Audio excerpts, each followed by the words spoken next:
तो पेश करते हैं श्रीमद् भगवद गीता का एपिसोड 26 अध्याय 6 ध्यान योग।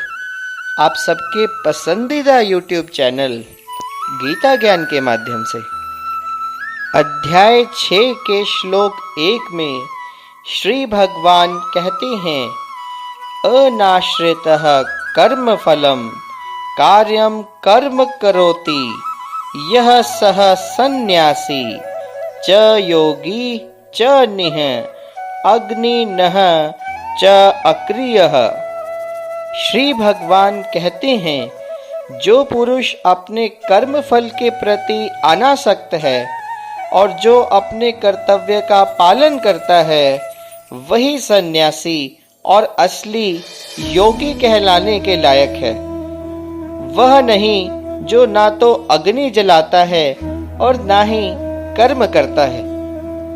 इस अध्याय में भगवान बताते हैं कि अष्टांग योग पद्धति मन और इंद्रियों को वश में करने का एक साधन है, किंतु इस कलयुग में सामान्य जनता के लिए इसे संपन्न कर पाना बहुत कठिन है। यद्यपि इस अध्याय में अष्टांग योग पद्धति की संस्तुति की गई है, किंतु भगवान बल देते हैं कि कर्म योग या कृष्ण भावनामृत में कर्म करना इससे श्रेष्ठ है। इस संसार में हर एक मनुष्य अपने परिवार के पालनार्थ और अपनी सामग्री के रक्षार्थ कर्म करता है, किंतु कोई भी मनुष्य बिना किसी स्वार्थ, बिना किसी व्यक्तिगत तृप्ति के, चाहे वह तृप्ति आत्म केंद्रित हो या फिर व्यापक, कृष्ण भावनामृत में कर्म करना हर एक व्यक्ति का कर्तव्य है, क्योंकि सभी लोग परमेश्वर के अंश हैं। शरीर के अंग पूरे शरीर के लिए कार्य करते हैं। शरीर के अंग अपनी तुष्टि के लिए नहीं, अपितु पूरे शरीर की तुष्टि के लिए कार्य करते हैं। इसी प्रकार जो जीव अपनी तुष्टि के लिए नहीं बल्कि परब्रह्म की तुष्टि के लिए कार्य करता है, वही पूर्ण रूप से सन्यासी या पूर्ण योगी कहलाता है।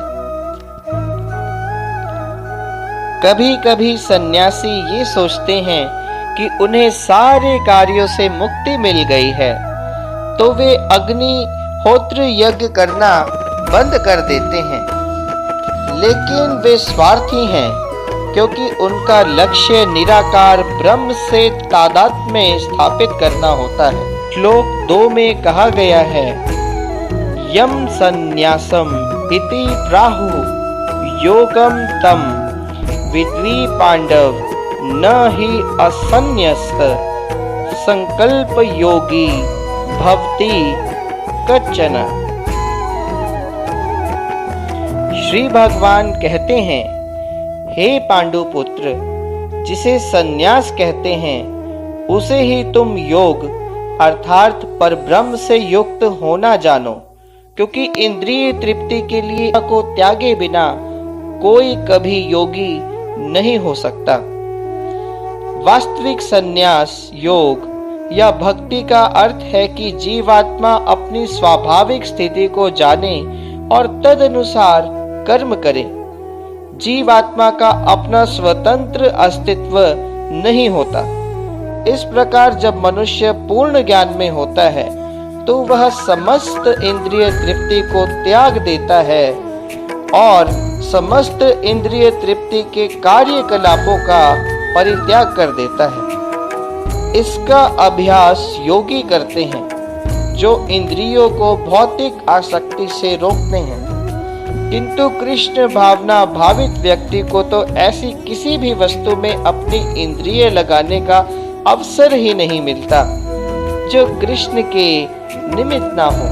अध्याय 6 के श्लोक 3 में कहा गया है, अष्टांग योग के नव साधक के लिए कर्म साधन कहलाता है और योग सिद्ध पुरुष के लिए समस्त भौतिक कार्यकलापों का परित्याग करना ही साधन कहा जाता है। परमेश्वर से युक्त होने की विधि योग कहलाती है। इसकी तुलना उस सीढ़ी से की जा सकती है जिससे सर्वोच्च आध्यात्मिक सिद्धि प्राप्त की जाती है। यह सीढ़ी जीव की अधम अवस्था से प्रारंभ होकर आध्यात्मिक जीवन के पूर्ण आत्म साक्षात्कार तक जाती है। विभिन्न चढ़ावों के अनुसार इस सीढ़ी के विभिन्न भाग भिन्न भिन्न नामों से जाने जाते हैं, किंतु कुल मिलाकर यह पूरी सीढ़ी योग कहलाती है और इसे 3 भागों में विभाजित किया जाता है। यह 3 भाग हैं ज्ञान योग, ध्यान योग और भक्ति योग।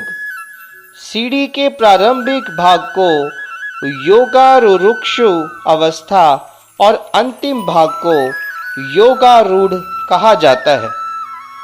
जहाँ तक अष्टांग योग का संबंध है, विभिन्न यम नियमों और आसनों के द्वारा ध्यान में प्रविष्ट होने के लिए आरंभिक प्रयासों को सकाम कर्म माना जाता है। ऐसे कर्मों से पूर्ण मानसिक संतुलन प्राप्त होता है, जिससे इंद्रियां वश में होती हैं। जब मनुष्य पूरी तरह से ध्यान में सिद्धहस्त हो जाता है, तो विचलित करने वाले समस्त मानसिक कार्य बंद हुए माने जाते हैं। जब कोई पुरुष समस्त भौतिक इच्छाओं का त्याग करके ना तो इंद्रिय तृप्ति के लिए कार्य करता है और ना सकाम कर्मों में प्रवृत्त होता है, तो वह योगारूढ़ कहलाता है। जब मनुष्य भगवान की दिव्य प्रेमा भक्ति में पूरी तरह से लगा रहता है, तो वह अपने आप में ही प्रसन्न रहता है और इसी तरह वह इंद्रिय तृप्ति या सकाम कर्म में प्रवृत्त नहीं होता।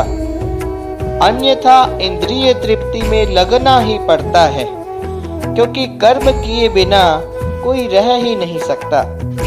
बिना कृष्ण भावनामृत के मनुष्य सदैव स्वार्थ में तत्पर रहता है, किंतु कृष्ण भावना भावित व्यक्ति कृष्ण की प्रसन्नता के लिए ही सब कुछ करता है।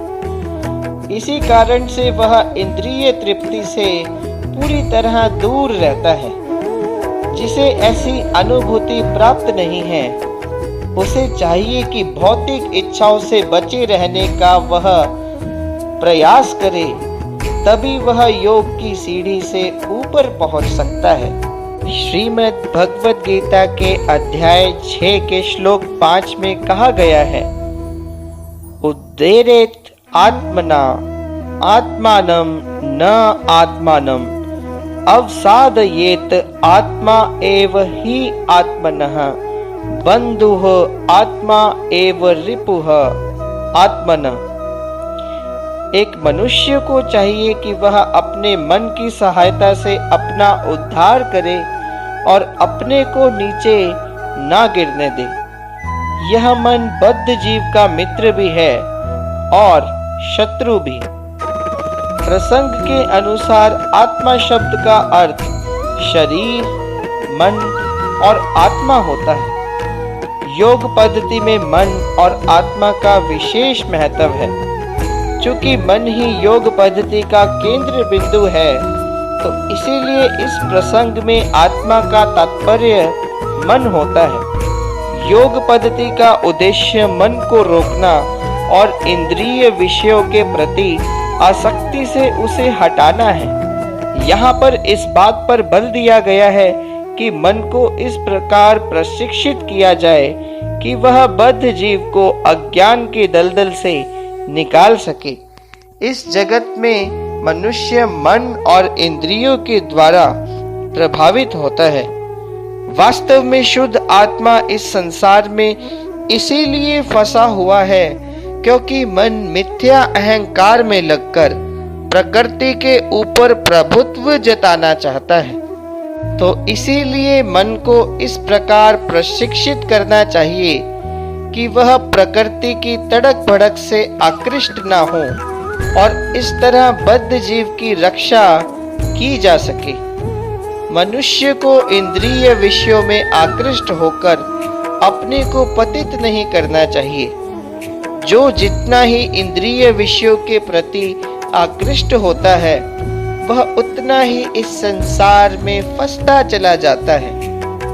अपने को विरत करने का एकमात्र साधन यही है कि मन को सदैव कृष्ण भावनामृत में निरत रखा जाए।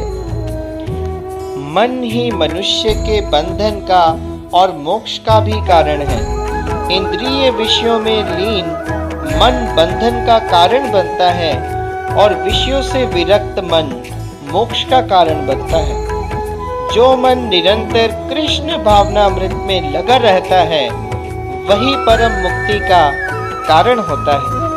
तो इसी के साथ श्रीमद् भगवत गीता का एपिसोड 26 पूर्ण होता है। अगर हमारी वीडियो पसंद आए तो वीडियो को लाइक करें, अपने पसंदीदा YouTube चैनल गीता ज्ञान को सब्सक्राइब करें और इस वीडियो को आगे ज़्यादा से ज़्यादा शेयर करें। धन्यवाद।